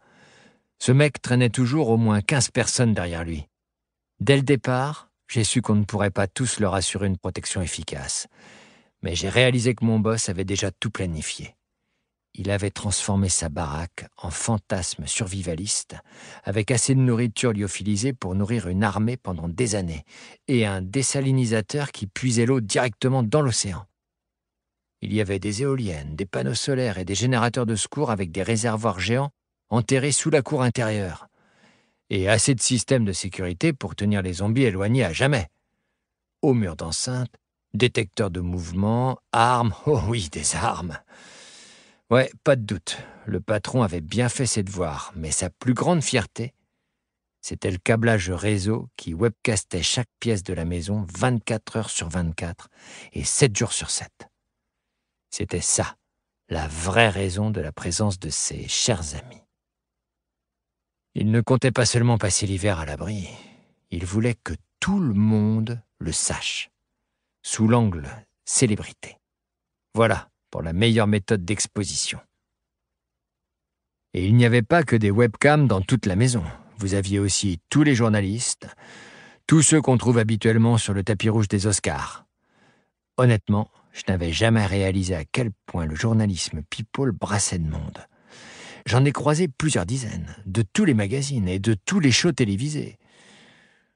Comment vous sentez-vous? Putain, combien de fois j'ai entendu ça? À votre avis, que va-t-il se passer maintenant? J'en ai même entendu un demander « Vous comptez porter quoi ?» Je vous jure. Mais pour moi, le moment le plus surréaliste, c'était dans la cuisine avec quelques membres du staff et les autres gardes du corps. On regardait aux infos. Devinez quoi? Nous. Les caméras filmaient l'autre pièce et montraient nos stars allongés sur des matelas en train de regarder un autre journal télévisé. Les images arrivaient tout droit de l'Upper East Side. Les morts-vivants venaient d'envahir la 3e avenue, et les gens se battaient au corps à corps, à main nue, avec des marteaux, des baramines. Le gérant d'un magasin de sport refilait des battes de baseball à tout le monde en gueulant « La tête! Visez la tête !» Il y avait un mec en roller avec une crosse de hockey, sur laquelle il avait fixé un hachoir de boucher. Il devait bien rouler à 50 km/h. Et à cette vitesse, il aurait facilement pu se faire 1 ou 2 coups. La caméra n'a rien loupé. Le bras pourri qui jaillit de la bouche d'égout juste devant lui, le pauvre type qui fait un vol plané et se mange le bitume en pleine face, avant d'être entraîné en hurlant par sa queue de cheval dans la bouche d'égout béante. À ce moment précis, la caméra, installée dans la pièce, a fait un demi-tour pour filmer les réactions des célébrités horrifiées. Plusieurs étaient sincèrement stupéfaites, d'autres jouaient la comédie. Je dois le reconnaître, j'avais moins de respect pour ceux qui versaient des larmes de crocodile que pour la pute pourri gâtée qui avait traité le mec de crétin. Au moins, elle était honnête. Je me tenais à côté d'un type, Sergueï, un putain de géant avec un visage tout triste. Ses histoires à propos de son enfance en Russie m'avaient convaincu que les pires trous du tiers-monde ne se trouvent pas forcément sous les tropiques. Quand la caméra a capté les réactions de nos « beautiful people », il a grommelé un truc en russe. Le seul mot que j'ai capté, c'était « Romanov ». Et j'allais lui demander ce que ça voulait dire quand l'alarme s'est mise à gueuler. Quelque chose avait déclenché les capteurs de pression positionnés plusieurs kilomètres autour de l'enceinte. Ces petits machins étaient suffisamment sensibles pour détecter un seul zombie, et voilà qu'il n'arrêtait plus de sonner. La radio crachait « Contact, contact, coin sud-ouest, putain de merde, il y en a des centaines !» Cette foutue maison était vraiment énorme. Il m'a fallu plusieurs minutes avant d'atteindre ma position de tir. Au début, je n'ai pas compris pourquoi le garde était si nerveux. Des centaines de zombies, et après, jamais il ne pourrait escalader les murs. Puis je l'ai entendu crier « Nom de Dieu, ils sont rapides ces enculés !» Des zombies rapides? Ça m'a retourné l'estomac. S'ils pouvaient courir, ils pouvaient grimper. S'ils pouvaient grimper, sans doute qu'ils pouvaient réfléchir. Je flippais grave. Je me souviens que tous les copains de notre boss sprintaient vers l'armurerie et tournaient en rond comme les figurants d'un vieux film d'action des années 80. J'ai fini par rejoindre la fenêtre de la chambre d'amis du 3e étage. J'ai ôté la sécurité de mon arme et je me suis mis en position. J'avais une lunette de dernière génération, amplification de lumière et imagerie thermique. Pas besoin du thermique en tout cas. Notre ami Zach n'irradie aucune chaleur. Quand j'ai vu plusieurs centaines de silhouettes bien vertes courir vers nous, ma gorge s'est serrée. Ce n'étaient pas des morts vivants. « C'est là !» je les ai entendus crier. « La maison qu'on a vue à la télé !» Ils trimbalaient des échelles, des armes, des enfants. 2 d'entre eux avaient même leur cartable sur le dos. Et tous s'agglutinaient devant l'entrée, une porte en acier massif censée arrêter plusieurs centaines de ghouls. L'explosion a fait sauter toutes les charnières et les a envoyés valdinguer dans la maison comme des shurikens géants. « Feu !» gueulait le boss à la radio. « Descendez-les, tuez-les, tuez-les, tuez-les, tuez-les, tuez-les, tuez-les !» Les assaillants, je ne sais pas comment les appeler autrement, se sont rués à l'intérieur. La cour intérieure était pleine de véhicules bien garés, des voitures de sport, des Hummers et même un Monster Truck qui appartenait à une huile de la NFL. Tout a cramé. Tout. Certaines bagnoles ont carrément explosé. Les autres ont brûlé sur place, asphyxiant tout le monde avec l'épaisse fumée huileuse des pneus. Tout ce qu'on entendait, c'était des coups de feu, les leurs et ceux de notre petite équipe. Pas seulement d'ailleurs. Les rares gros bonnets qui ne s'étaient pas encore chiés dessus se sont mis en tête de jouer les héros. Peut-être qu'ils ne pensaient qu'à sauver leur réputation devant leurs mignons. J'en sais rien après tout. Beaucoup d'entre eux ont demandé à leur entourage de les protéger. Certains ont obéi. Ces pauvres types d'à peine 20 ans qui n'avaient jamais tiré un coup de feu de toute leur vie. Ils n'ont pas tenu longtemps. Mais quelques braves péonesses se sont tout de même retournés contre leur maître pour rejoindre les agresseurs. J'ai vu un pédé de coiffeur tout gentil planter un coupe-papier dans la bouche d'une actrice. Ironie de l'histoire, j'ai aussi vu Monsieur au boulot ramasser une grenade pour sauver son patron juste avant qu'elle ne lui saute à la gueule. C'était un vrai asile de fous. Exactement l'idée qu'on se fait de l'enfer. La moitié de la maison cramait, il y avait du sang partout, des cadavres, parfois en morceaux, éparpillés sur tous ces trucs coûteux. J'ai croisé le kleps de la petite pute en allant vers la porte de derrière. Il m'a regardé, je l'ai regardé. Si on avait pu se parler, ça aurait ressemblé à ça. « Et ton maître ? Et le tien ? Qu'ils aillent tous se faire foutre !» C'était l'attitude la plus répandue parmi les gardes du corps. Et c'est d'ailleurs pour ça que je ne me suis pas servi une seule fois de mon arme cette nuit-là. On nous payait pour protéger les riches des zombies, pas pour dégommer des pauvres gars qui cherchaient juste un endroit sûr où se réfugier. On les entendait distinctement crier dans l'entrée. Pas des trucs genre « piquez tout ce qui a de la valeur et violez-moi toutes ces putes ». Non, plutôt « éteignez le feu, faites monter les femmes et les enfants aux étages ». J'ai marché sur Mister Humoriste Politique en sortant sur la plage. Lui et sa blonde, cette vieille peau que je prenais pour son ennemi juré, ils baisaient comme des malades, comme si demain n'existait pas. Et d'ailleurs, c'était peut-être vrai à la réflexion. Sur le sable, je suis tombé sur une planche de surf qui devait coûter plus de fric à elle seule que la maison dans laquelle j'avais grandi. Ensuite, j'ai pagayé doucement vers les lumières à l'horizon. Il y avait plein de bateaux ce soir-là. Les gens se tiraient de chez eux. J'espérais que l'un d'eux me prendrait en stop jusqu'au port de New York. Avec un peu de bol, j'arriverais bien à leur refiler la paire de boucles d'oreilles en diamant pour les dédommager. Il termine son verre de rhum et en commande un autre. Parfois, je me demande pourquoi ils n'ont tout simplement pas fermé leur gueule. Vous saisissez ?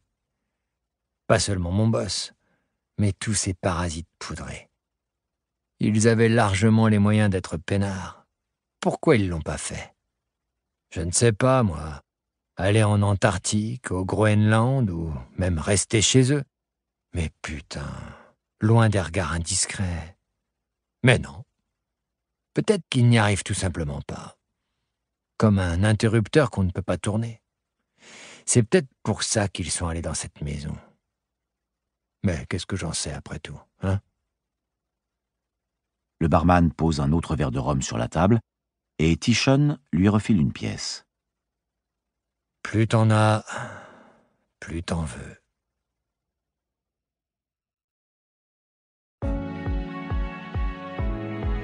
Ice City, Groenland.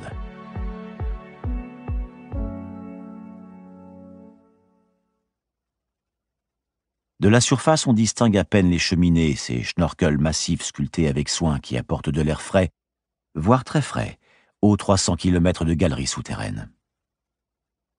Parmi les 250 millions de personnes qui ont un jour habité cette merveille de conception urbaine, seules quelques-unes sont restées. Certaines tentent d'y développer une petite mais prometteuse industrie touristique. D'autres jouent les conservateurs et vivent de la subvention attribuée par l'UNESCO dans le cadre du nouveau programme du patrimoine mondial de l'humanité. D'autres encore, comme Ahmed Faranakian, ex-major de l'armée de l'air iranienne des gardiens de la révolution islamique, n'ont tout simplement nulle part où aller. L'Inde et le Pakistan. Un peu comme la Corée du Sud et la Corée du Nord, ou l'OTAN et les pays de l'ancien pacte de Varsovie. Si deux États devaient absolument se battre à grands coups d'ogives nucléaires, c'était forcément l'Inde et le Pakistan, pas vrai ? Tout le monde le savait, tout le monde s'y attendait.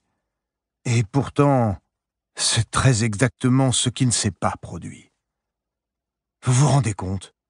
Une menace pareille, tellement omniprésente. Tout était en place pour qu'on évite le pire. Depuis des années. Liaison téléphonique directe entre les deux capitales, les ambassadeurs qui s'appelaient par leur prénom, tous les généraux, les politiciens, ceux qui s'impliquaient d'une manière ou d'une autre dans la gestion des crises potentielles, on les formait justement pour que l'apocalypse n'arrive jamais. Personne n'aurait imaginé que les événements prendraient cette tournure. Et certainement pas moi. L'épidémie ne nous a pas autant affectés que les autres pays. La région est très montagneuse, vous savez. Les transports posaient encore beaucoup de problèmes à l'époque. Et puis, il n'y avait pas beaucoup de monde de toute façon. Vu la taille du pays, on comprend mieux l'optimisme de nos dirigeants. d'autant qu'il suffisait de quelques unités militaires pour isoler la plupart des villes. Non, le problème, c'était les réfugiés. Il en venait de l'Est par millions. Des millions. Ils arrivaient par le Baloutchistan et ils ont fichu tous nos plans par terre. De nombreuses zones étaient déjà contaminées, et voilà que des troupeaux entiers de morts-vivants convergeaient vers nos villes. Nos gardes frontières étaient débordés, des casernes entières disparaissaient sous une marée de goules. On ne pouvait tout simplement pas fermer les frontières et espérer maîtriser les épidémies de l'intérieur. On a demandé aux Pakistanais de contrôler leur flux migratoire. Ils nous ont dit qu'ils faisaient ce qu'ils pouvaient. On savait très bien qu'ils mentaient. La majorité des réfugiés arrivaient d'Inde. Ils avaient traversé le Pakistan dans l'espoir de trouver un endroit sûr. Le pouvoir à Islamabad était plutôt satisfait de les voir partir. Autant refiler le problème à un autre pays plutôt qu'avoir à tout gérer soi-même. Peut-être que si nous avions pu coordonner nos forces et établir un plan commun de défense à un endroit donné, on planchait sur cette idée, je le savais. Les montagnes du sud du Pakistan, le Pab, le Kirtar, la chaîne Brahui centrale. On aurait pu arrêter tout le monde, les réfugiés comme les morts-vivants. Mais le plan a été rejeté. Un des attachés militaires de leur ambassade nous a averti que tout déplacement de troupes sur leur sol national serait considéré comme une déclaration de guerre. Un paranoïaque. Je ne suis même pas sûr que notre proposition soit remontée jusqu'à leur président. Nos leaders ne lui parlaient jamais directement. Vous comprenez maintenant pourquoi j'évoquais l'Inde et le Pakistan? Nous n'avions pas ce genre de relation, nous. La machine diplomatique n'était pas encore fonctionnelle. Pour autant qu'on le sache, ce petit colonel de merde a peut-être averti son gouvernement que nous nous préparions à annexer les provinces de l'Ouest. Mais qu'est-ce qu'on pouvait faire d'autre? Tous les jours, des centaines de milliers de personnes passaient la frontière, et parmi eux, des milliers de malades. Il fallait qu'on agisse, et qu'on agisse vite, pour nous protéger. Il y a une route qui sépare nos deux pays. Toute petite d'après vos standards, elle n'est même pas entièrement bitumée. Mais ça restait l'artère principale du sud Baloutchistan. Il suffisait de la couper en un seul endroit, le pont de la rivière Ketch, pour réduire le trafic d'environ 60%. J'ai assumé le commandement de la mission aérienne avec une sérieuse escorte. On n'avait même pas besoin d'intensificateurs de lumière. On voyait les lueurs sur des kilomètres. Un long fil blanc dans les ténèbres. J'arrivais même à distinguer les petits éclairs des armes à feu. La zone était fortement contaminée. J'ai visé les fondations du pont, histoire de compliquer un peu plus sa reconstruction. Les bombes ont suivi une trajectoire impeccable. C'était de l'explosif conventionnel, juste assez pour faire du bon boulot. Et un avion américain, nos très opportunistes alliés à l'époque, un avion américain utilisé pour détruire un pont construit avec l'aide économique américaine. Ils ont beaucoup apprécié l'ironie de la situation à l'état-major. À titre personnel, je m'en fichais totalement. Dès que j'ai senti mon Phantom s'alléger, j'ai mis les gaz et j'ai attendu le rapport visuel de l'officier de veille en priant très fort pour que les Pakistanais ne répliquent pas. Bien sûr, mes prières n'ont pas été entendues. 3 heures plus tard, leur garnison de Kila-Safid a déferlé sur l'un de nos postes frontières. Aujourd'hui, je sais que notre président et notre ayatollah comptaient en rester là. Nous, on avait eu ce qu'on voulait, eux, ils avaient leur revanche, tout allait pour le mieux dans le meilleur des mondes. Mais qui allait leur dire? Et comment? À Téhéran, leur ambassade avait déjà détruit tous les codes et toutes les radios. Cet enfoiré de colonel avait préféré se coller une balle dans la tête plutôt que de révéler des secrets d'État. On n'avait aucune liaison téléphonique, aucun canal diplomatique, rien. On ne savait même pas comment contacter le président pakistanais. Et d'ailleurs, existait-il encore un gouvernement pakistanais? Il y avait une belle pagaille. La confusion tournait à la colère, et la colère visait nos voisins. Le conflit dégénérait d'heure en heure. Incidents de frontières, frappes aériennes. Tout ça s'est passé si vite. 3 jours de guerre conventionnelle et pas le moindre objectif clair des 2 côtés de la frontière. Juste de la colère et de la panique. Il hausse les épaules. On avait créé un monstre, une horreur nucléaire que personne ne pourrait maîtriser. Téhéran, Islamabad, Qom, Lahore, Bandar Abbas, Ormara, Imam Khomeini, Faisalabad. On ignore le bilan initial, et personne ne sait combien mourront d'irradiation au final. Les nuages radioactifs se sont étendus sur nos 2 pays, sur l'Inde, l'Asie du Sud-Est, le Pacifique, et même l'Amérique. Personne ne croyait que ça pouvait arriver, et surtout pas entre ces 2 pays. Merde! C'est eux qui nous ont aidés à lancer notre programme nucléaire depuis le début. Ils nous ont fourni le matériel, la technologie, ils ont joué les intermédiaires avec la Corée du Nord et la mafia russe. Jamais nous n'aurions rejoint le club des puissances nucléaires sans nos frères musulmans. Personne ne s'attendait à un truc pareil. Mais bon, personne ne s'attendait non plus à ce que les morts se relèvent de leur tombe, n'est-ce pas? Un seul aurait pu le prévoir, un seul. Mais je ne crois plus en lui.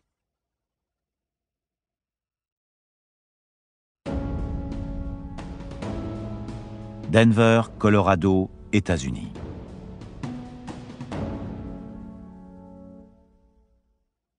Mon train a du retard. Le pont à bascule est encore en phase de test. Apparemment, ça ne gêne pas Todd Wainio, qui m'attend tranquillement sur le quai. Nous nous serrons la main juste en dessous de l'énorme fresque murale sur laquelle on peut lire « Victoire », sans doute l'image la plus célèbre de la guerre aux États-Unis. Tirée à l'origine d'une photographie, la fresque montre une escouade de soldats sur la rive ouest de l'Hudson, le regard tourné vers l'aube qui pointe au-dessus de Manhattan. Mon hôte a l'air bien petit et bien frêle à côté de ces icônes démesurées. Comme beaucoup d'hommes de sa génération, Todd Wainio a vieilli avant l'heure. Avec son ventre proéminent, ses cheveux gris clairsemés et les 3 cicatrices parallèles qui lui creusent la joue droite, cet ex-fantassin en est encore au début de sa vie. On a du mal à le croire. Le ciel était rouge ce jour-là. La fumée, tous ces trucs qui avaient brûlé pendant l'été, ça donnait à la lumière une coloration orangée. On avait l'impression de regarder le monde à travers le genre de verre que les gosses peignent à la main à l'école. Voilà la première image que j'ai eue de Yonkers, une banlieue pauvre comme les autres au nord de New York. Personne n'en avait jamais entendu parler dans la section. Certainement pas moi, en tout cas. Et maintenant, ce bled est aussi célèbre que... Je ne sais pas, moi. Pearl Harbor? Non, pas Pearl Harbor. Ça, c'était une attaque surprise. Disons plutôt Little Big Horn. Là où on savait que... Enfin... Bref, les gens au pouvoir à l'époque, eux au moins, ils savaient ce qui se préparait. Ou du moins, ils auraient dû. Le truc, c'est que ce n'était pas vraiment une surprise. La guerre, l'état d'urgence, la crise, appelez ça comme vous voulez, ça avait commencé depuis longtemps. La grande panique, ça datait de quand déjà? 3 mois? Vous vous rappelez comment c'était?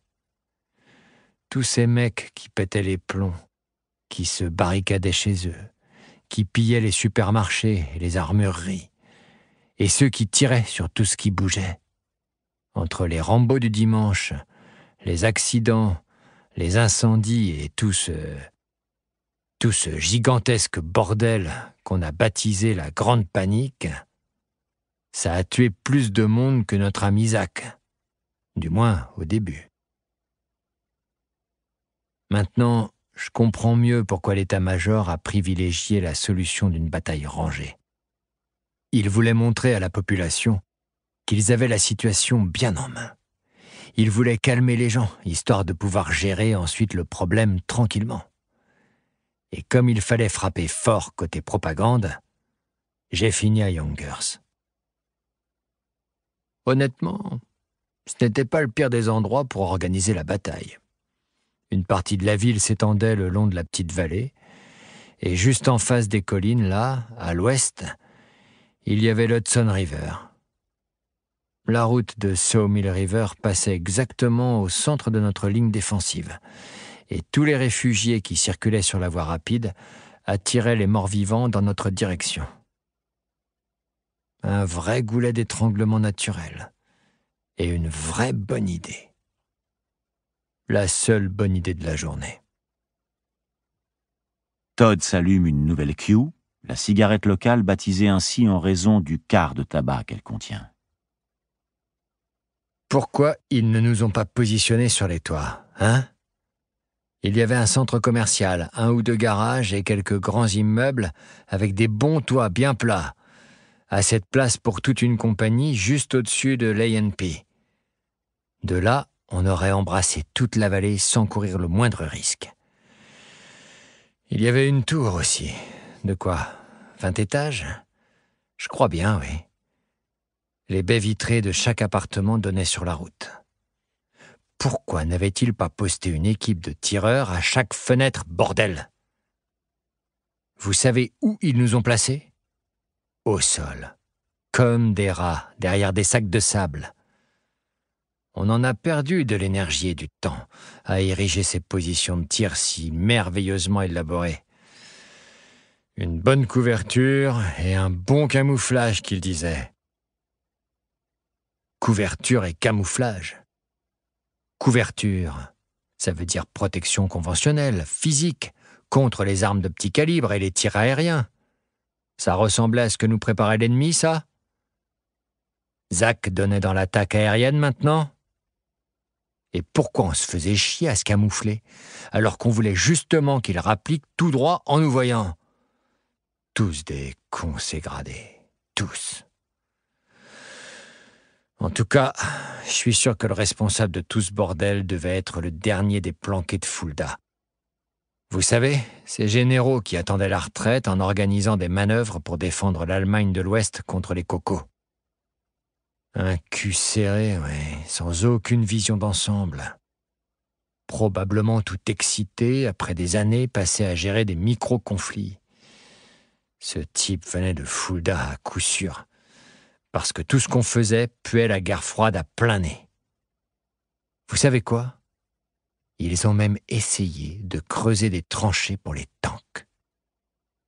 Les ingés militaires ont fait intégralement sauter le parking de l'A&P pour ça. N'importe quoi. Vous aviez des tanks? Vous nous prenez pour qui? On avait tout, mec. Des tanks, des Humvees, et tous les calibres possibles et imaginables, du 50 au mortier lourd Vasilek. Ça, au moins, ça aurait pu servir. On avait des missiles Stinger Sol Air Avenger montés sur des Humvees. Et même un pont mobile AVLB, super pratique pour enjamber le filet d'eau de 5 cm qui coulait sur la route.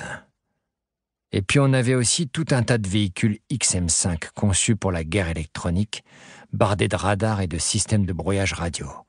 Et puis... Et ouais. On avait même des latrines géantes portables, plantées là, au milieu de nulle part. Pourquoi? Alors que l'eau courante fonctionnait parfaitement, et qu'il y avait des chiottes en état de marche dans chaque appartement du quartier. La vache, on en avait vraiment besoin, pas vrai? Toutes ces merdes qui bloquaient la circulation pour faire joli. En fait, je crois que c'est exactement ce qu'ils voulaient. Faire joli. Une opération médiatique. Putain, ouais. Il y avait au moins 2 journalistes par soldat. À pied, en camionnette, et je ne sais même pas combien il y avait de motos de presse. Avec tous ces véhicules, je sais pas moi, ils auraient au moins pu en réquisitionner quelques-uns pour sauver un maximum de gens à Manhattan. Mais non, C'était juste une putain d'opération médiatique, histoire d'exhiber notre magnifique puissance de feu, et notre bronzage aussi. Certains rentraient tout juste du désert. On n'avait encore rien repeint. Tout ça, c'était de la comédie. Pas seulement le matériel, hein. Nous aussi. On avait eu droit au MOPP4, mon pote. Mission Oriented Protective Posture, version 4. De gros uniformes renforcés avec des masques censés nous protéger contre n'importe quelle attaque nucléaire, biologique et chimique. Vos supérieurs craignaient que le virus se transmette par la voie des airs? Alors pourquoi ne pas avoir filé de masque aux journalistes, si c'était le cas? Et pourquoi ils n'en portaient pas, nos supérieurs? Et ceux qui tenaient la deuxième ligne? Eux, ils étaient peinards, en tenue standard, pendant que nous, on crevait de chaud sous plusieurs couches de caoutchouc et de filtres à charbon actif. Sans parler de l'armure. C'est qui, le petit génie, qui a eu l'idée de l'armure? Et pourquoi faire? Parce que la presse se plaignait qu'on ne les avait pas assez utilisés pendant la dernière guerre? Mais bordel de merde! À quoi ça sert, un casque, quand on se bat contre un mort-vivant? C'est plutôt eux qui ont besoin de casques, pas nous. Et puis il y avait aussi le câblage réseau Land Warrior, le système intégré à chaque uniforme. Un truc électronique qui nous relie les uns aux autres et à nos supérieurs. Via le viseur tête haute, on peut uploader des cartes, des données GPS, des images satellites en temps réel. On voit sa position exacte sur le champ de bataille, celle des gentils, celle des méchants. On peut même voir les images de la micro-caméra montée sur le canon de notre flingue, ou celle de n'importe quel autre. On voit dans les coins, derrière les murs, partout. Le Land Warrior, ça permet à chaque soldat d'avoir quasiment les mêmes infos que le centre opérationnel. Et eux, ils commandent toute l'unité comme un seul soldat. Nétrocentrique.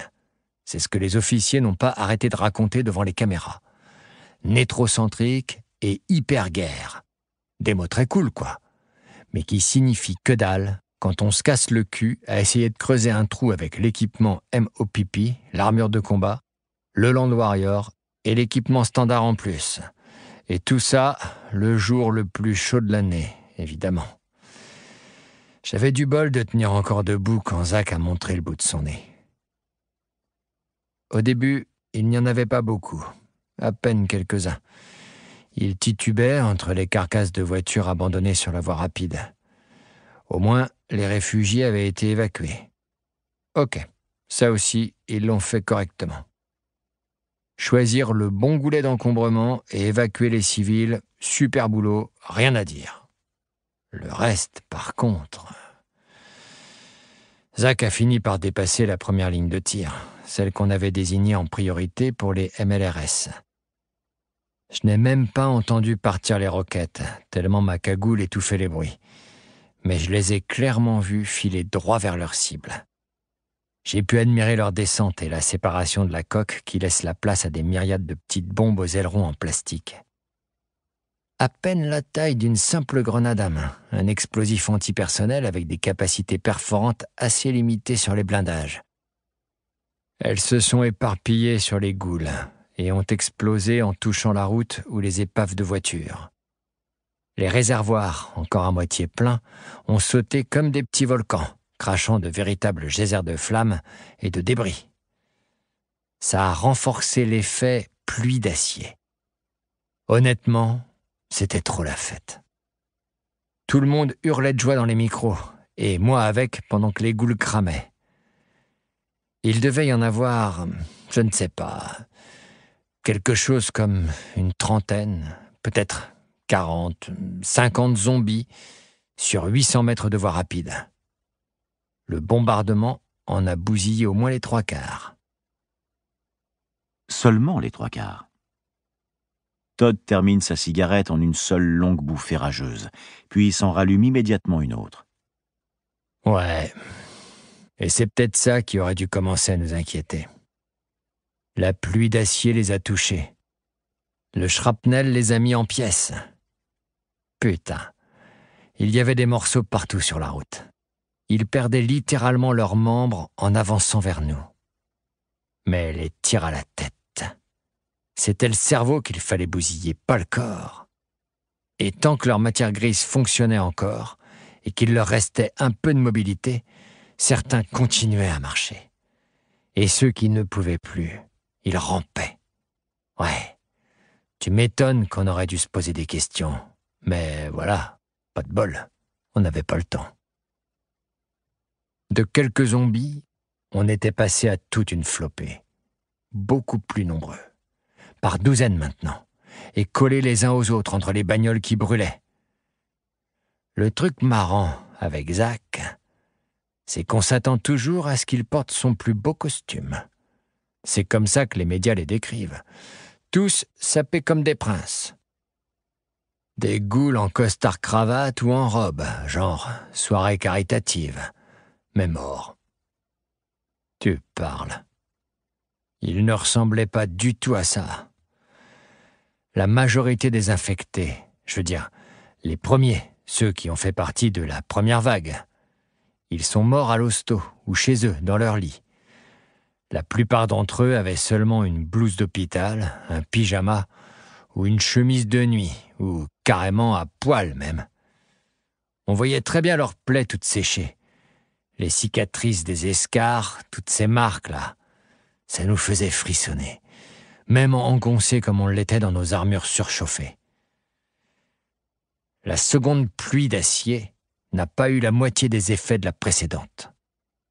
Les réservoirs avaient déjà tous sauté, et maintenant, les ghouls s'agglutinaient les uns aux autres, ce qui limitait les éventuelles blessures à la tête. Je n'avais pas peur. Pas encore. Ok, je n'avais vraiment plus de jus, mais j'étais sûr que ça reviendrait à la seconde même où Zach poserait le pied sur la deuxième limite de tir. Une fois de plus, je n'ai rien entendu quand ils ont tiré les paladins. Mais les obus, putain, oui, je les ai entendus quand ils sont tombés. C'étaient des HE-155 standards, tête explosive avec chambre à fragmentation. Et ils ont causé encore moins de dommages que les roquettes. Pourquoi? Pas d'effet ballon. Quand une bombe explose à côté de vous, ça fait bouillir tous les fluides internes et ça vous fait littéralement gonfler comme un ballon. Mais ça ne marche pas comme ça avec Zach. Sans doute parce qu'il n'a plus de fluide du tout. C'est presque du gel en fait. J'en sais rien, mais en tout cas, ça sert à que dalle.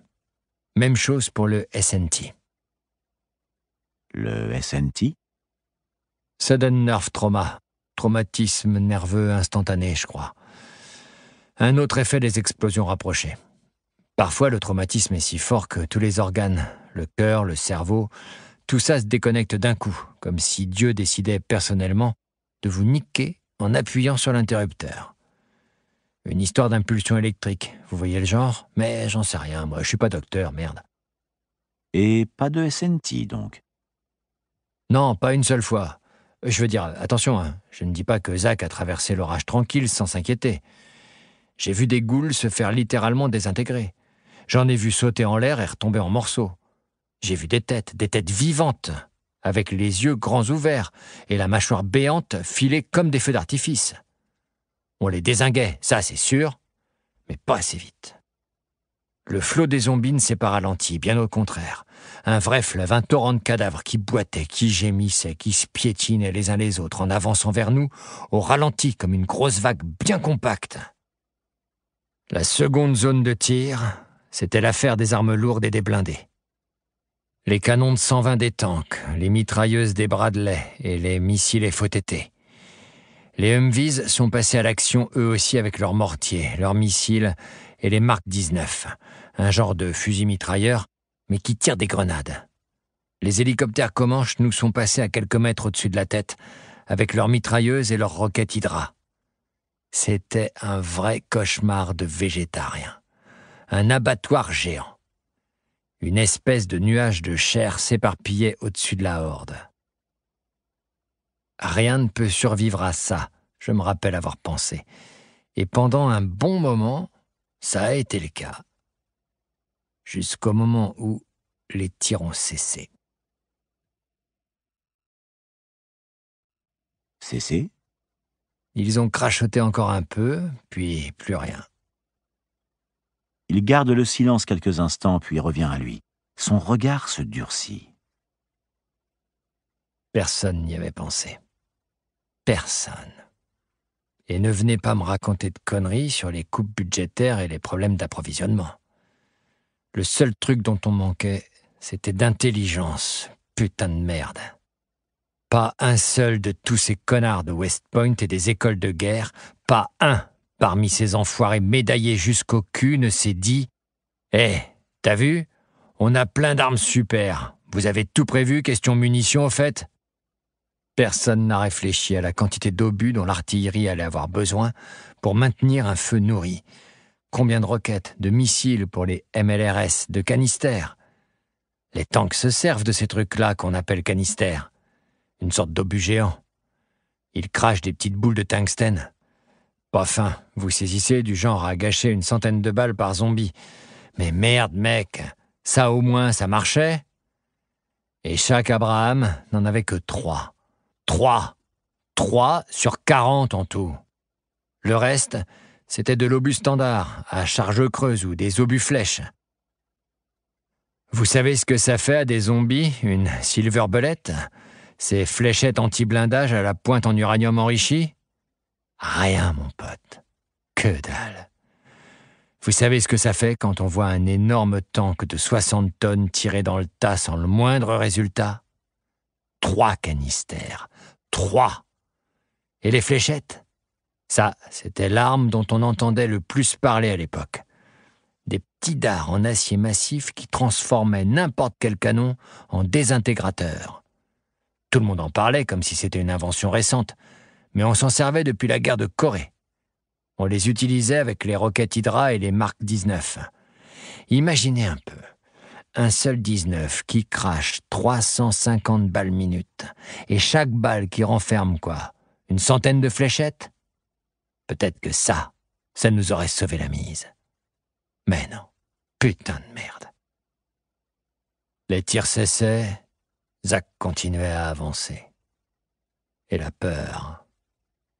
Tout le monde l'a senti venir, dans les ordres des chefs de section, dans les mouvements des autres, à côté. Vous savez, cette petite voix dans un coin de la tête qui n'arrête pas de murmurer « Oh merde, oh merde, oh merde ». Nous, on était la dernière ligne de défense, ceux qui devaient finir le boulot. On était censé dégommer les rares ghouls qui échapperaient aux coups de massue. Honnêtement, seuls quelques-uns parmi nous pensaient avoir l'occasion de se servir de leurs armes. 1 sur 3, maxi. Et 1 sur 10 à espérer en dégommer personnellement 1. Il en restait des milliers. Ils avaient envahi toute la route et se répandaient dans les rues, autour des maisons, à l'intérieur, partout. Il y en avait tellement. Ils gémissaient si fort qu'on les entendait à travers nos cagoules. On a tous ôté nos sécurités, pointé les cibles, et puis l'ordre d'ouvrir le feu est tombé. Moi, je tirais avec une SAW, une mitrailleuse légère qu'on est censé utiliser calmement, avec des tirs brefs, juste le temps de gueuler comme un malade. « Crève, enfoiré, crève !» Mes premières balles étaient trop basses. J'en ai chopé un en pleine poitrine. Il a fait un bond en arrière et s'est écrasé sur l'asphalte comme un pantin. Mais il s'est relevé, comme si de rien n'était. Et merde, mec, quand il se relevait... Sa cigarette s'est consumée entre ses doigts. Il la jette par terre et l'écrase sans rien remarquer. J'ai fait de mon mieux pour contrôler mes tirs. Et mes sphincters aussi. Vise la tête, vise la tête. J'arrêtais pas de me répéter ça. Calme-toi, vise la tête. Et pendant ce temps-là, ma SAW déblatérait du « crève, enfoiré, crève !» On aurait pu les arrêter. On aurait dû même. Un mec, un fusil, on n'a besoin de rien d'autre, pas vrai? Des soldats professionnels bien entraînés. Comment ils auraient pu s'en tirer, les zombies, hein? Eh bien, ils se le demandent encore, les professeurs, les analystes, les patons en culottes courtes. Tous ces types, merde, ils étaient pas là, eux, ce jour-là. Qu'est-ce que vous croyez? Que c'est simple? C'est simple d'avoir été entraîné toute sa carrière militaire à viser le centre du corps pour changer du tout au tout et viser la tête, comme ça, d'un coup. Vous croyez que c'est facile de recharger son arme ou de la débloquer quand elle s'enraye avec cet uniforme trop serré et cette putain de cagoule qui vous empêche de respirer? Vous croyez qu'après avoir vu toutes les merveilles de la technologie militaire moderne servir à que dalle, après avoir assisté à 3 mois de grande panique et avoir vu tout ce que vous considériez comme normal se faire bouffer sur place par un ennemi qui n'était même pas censé exister, c'est facile de garder la tête froide et d'appuyer tranquillement sur la détente sans s'affoler? Il claque des doigts devant moi. Eh bien, c'est pourtant ce qu'on a fait. On a quand même fait notre boulot, et on lui a fait payer chaque centimètre à cette ordure de Zach. Peut-être que si on avait eu davantage d'hommes, plus de munitions, peut-être que si on nous avait laissé nous concentrer sur le boulot. Il serre les poings. Land Warrior, high-tech, hyper-guerre, nétrocentrique, mais couille le Land Warrior. Déjà que le spectacle n'était pas beau à voir, mais avec en plus toutes ces images qui nous montraient tous ces zombies, en face de nous, il y en avait plusieurs milliers. Mais derrière, des millions. Faut dire qu'on s'attaquait à un gros morceau, hein. L'épidémie de New York. Ça, c'était seulement la tête d'un long serpent mort-vivant dont la queue gigotait à Times Square. Et ça, sans déconner, on n'avait vraiment pas besoin de le savoir. En tout cas, moi, je n'avais pas besoin de le savoir. Et la petite voix apeurée qui criait dans un coin de ma tête, elle faisait de plus en plus de bruit. Oh merde. Et soudain, cette voix n'était plus dans ma tête. Elle couinait dans mon oreillette. Chaque fois qu'un de ces connards oubliait de se contrôler, le Land Warrior le faisait gentiment savoir à tout le monde. « Ils sont trop nombreux, bordel, faut qu'on décroche !» Un type d'une autre section, je me souviens plus de son nom, a commencé à pleurnicher. « Je lui ai collé une balle en plein front et il est pas mort. Il meurt pas quand on leur tire dans la tête. » Je suis sûr qu'il avait juste loupé le cerveau. Ça arrive, parfois la balle reste coincée dans l'os ou ne fait que l'effleurer. Peut-être qu'il l'aurait pigé tout seul s'il avait gardé son calme et réfléchi 2 secondes. Mais la panique, c'est plus contagieux que les germes des ghouls. Et la magnifique technologie des Land Warriors transportait ces germes par la voie des airs. « Quoi? Il meurt pas? Qui a dit ça? Tu lui as tiré en pleine tête? Nom de Dieu, ils sont indestructibles !» On entendait ce genre de trucs sur tout le réseau. Ça encombrait nos merveilleuses autoroutes de l'information. « Vos gueules, tout le monde !» a crié quelqu'un. « Libérez la ligne, tout le monde dégage du réseau !» Une autre voix plus vieille, ça s'entendait. Mais tout d'un coup, des hurlements l'ont couverte. Et mon viseur s'est rempli d'une image tremblotante qui montrait du sang jaillir d'une bouche aux dents brisées. Mon viseur est celui de tous les autres. Le film venait de la caméra d'un gars posté dans le jardin d'une des maisons derrière nous. Les propriétaires avaient dû laisser quelques membres de leur famille derrière eux avant de prendre le large. Peut-être que les vibrations des explosions avaient affaibli la porte, je sais pas. Mais ils sont sortis comme des rats et ils se sont jetés sur ce pauvre type. La caméra a filmé toute la scène avec un angle idéal. Ils étaient 5. Un homme, une femme, 3 gamins. Il l'avait épinglé sur le dos. L'homme était sur sa poitrine. Les gamins sur les bras, tous à essayer de le mordre à travers la combinaison. La femme lui a arraché son masque. On a tous vu la terreur dans ses yeux. Je n'oublierai jamais le hurlement qu'il a poussé quand elle lui a arraché la lèvre inférieure d'un coup de dent. « Ils sont derrière nous !» a gueulé quelqu'un. « Il y en a partout dans les maisons. On est baisés. Ils sont partout !» Soudain, l'image est devenue noire, coupée de l'extérieur, et la voix plus vieille est revenue. « Libérez le réseau !» a ordonné l'officier en faisant un bel effort pour ne pas qu'on l'entende chevrotter. Puis le réseau a été coupé. Ça a dû prendre plus de temps que ça, forcément, même s'ils nous surveillaient tous plus ou moins. Mais on a eu l'impression que, juste après le blackout des communications, le ciel s'est rempli de chasseurs bombardiers. Je ne les ai même pas vus larguer leurs bombes. J'étais au fond de mon trou à insulter l'armée, Dieu et la terre entière, parce que je n'arrivais pas à creuser plus vite. Le sol a tremblé, le ciel est devenu sombre. Il y avait des débris partout, de la terre, des cendres et des trucs brûlants qui volaient en tous sens. J'ai senti quelque chose s'écraser entre mes deux omoplates, un truc souple et mou. Je me suis retourné comme un dingue. C'était une tête encore attachée à son torse, toute noircie et encore fumante. Et elle essayait de me mordre. Je lui ai balancé un coup de pied et je me suis tiré vite fait de mon trou quelques secondes avant que la dernière bombe ne s'écrase au sol. Je me suis retrouvé en plein milieu d'un nuage de fumée noire, pile là où il y avait encore des milliers de zombies quelques instants auparavant. Je me rappelle vaguement avoir vu d'autres types sortir de leurs trous, des trappes s'ouvrir sur les tanks et les Bradley, et tous ces mecs avec des yeux effarés dans les ténèbres. Un silence, une paix, un calme. Dans ma tête, ça a duré des heures. Et puis, ils sont arrivés. Ils sont sortis de la fumée comme un foutu cauchemar de môme. Certains fumaient, d'autres brûlaient encore. Quelques-uns marchaient, rampaient sur leur ventre arraché. Il en restait à peu près 1 sur 20 encore capables de bouger, ce qui faisait... merde. Encore quelques milliers. Et derrière eux, implacables, tenaces, réguliers, les millions que la frappe aérienne n'avait même pas touchés. C'est là que la ligne s'est rompue. Je ne m'en souviens pas exactement. J'ai des flashs, des gens qui courent, des troufions, des journaleux. Un journaliste avec une énorme moustache a essayé de sortir un Beretta de sous sa veste et 3 ghouls tout chauds lui sont tombés dessus. J'ai vu un mec forcer la portière d'une des camionnettes de la télé, s'installer au volant, foutre dehors une belle blonde et tenter de prendre la fuite avant qu'un tank ne les écrase tous les deux.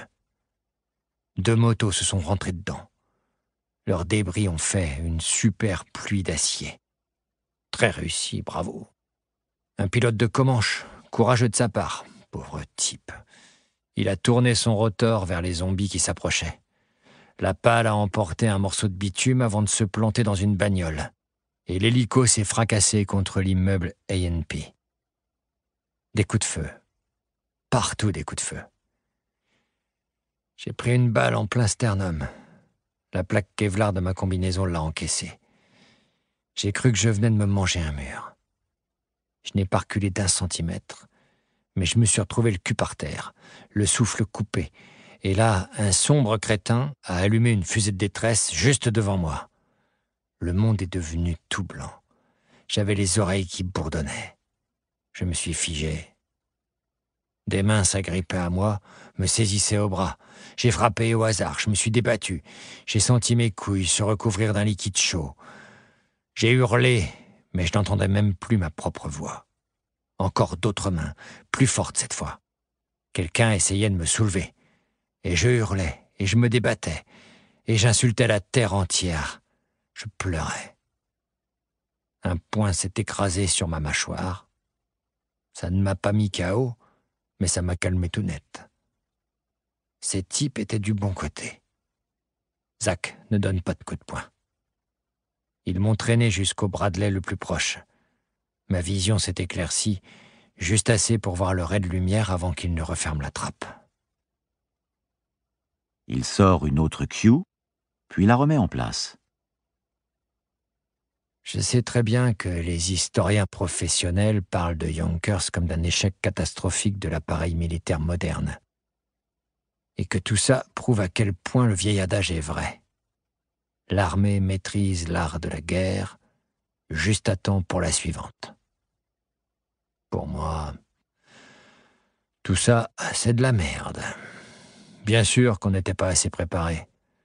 Le matos, l'entraînement, tout ce dont je vous ai parlé, du top niveau 5 étoiles, de la merde plaquée or, ouais. Vous savez ce qui nous a vraiment laminé? C'est vieux comme la guerre, je suppose. C'est la peur, mon pote. Rien que la peur. Pas besoin de se la jouer Sun Tzu pour savoir que la guerre, ça ne consiste pas à tuer ou à blesser le mec d'en face. Ce qu'il faut, c'est lui foutre les jetons. Il faut lui casser le moral à l'ennemi. C'est ce que font toutes les armées du monde si elles veulent gagner la partie. Des tatouages tribaux au Blitzkrieg en passant par le Comment ils ont appelé le premier round de la deuxième guerre du Golfe déjà ? Frappe et intimidation ? Un nom idéal. Mais qu'est-ce qu'on fait si l'ennemi ne peut pas être intimidé ? Je veux dire, d'un point de vue biologique. C'est exactement ce qui s'est passé ce jour-là à New York. Cette bataille a bien failli nous la faire perdre, cette foutue guerre. Le fait qu'on ne pouvait pas frapper et intimider Zach nous est revenu en pleine gueule. C'est lui qui nous a frappés et intimidés. Ils n'ont peur de rien. Quoi qu'on fasse, même si on les tue par millions, ils n'ont peur de rien. Jamais. Yonkers était censé incarner le jour où l'Amérique allait reprendre confiance en elle, au lieu de quoi on a eu droit à une sacrée raclée. Et s'il y a bien un truc dont je suis certain aujourd'hui, c'est que sans le plan sud-africain, on serait tous en train de gémir et de grogner en ce moment. La dernière chose dont je me souviens, c'est d'un Bradley aplati comme une bagnole de stock-car. Je ne sais pas d'où le coup est parti, mais ça n'est pas passé loin. Si je m'étais trouvé debout au moment de l'impact, je ne serais pas là aujourd'hui. Vous savez ce que ça produit comme effet, une charge thermobarique ? Demandez à ces types qui se promènent avec des étoiles aux épaules. Je vous parie une couille, qui ne vous avoueront jamais tous les détails. On vous dira des trucs sur la pression, la chaleur, la boule de feu qui n'en finit pas de grossir, qui crame et qui bousille littéralement tout sur son passage. Chaleur et pression. C'est ça, une arme thermobarique. Ça donne envie, hein ? Alors imaginez ce qui se produit immédiatement après. Le vide, créé dès que la boule de feu se contracte tout d'un coup. Ceux qui survivent ont les poumons instantanément vidés, voire même, et ça, ils ne l'admettront jamais en public, tout simplement arrachés. Par la bouche, oui. Oui. En tout cas, ce genre d'horreur, personne ne survit assez longtemps pour le raconter. Voilà pourquoi le Pentagone n'a pas trop de mal à maquiller la réalité. Mais si un jour, vous voyez une photo de zombie, ou même un vrai spécimen, en chair et en os, avec les poumons encore attachés à la trachée, et qui pendent dehors, comme ça, n'hésitez pas à lui filer mon numéro de téléphone. Je suis toujours partant quand il s'agit de rencontrer un vétéran de Yonkers.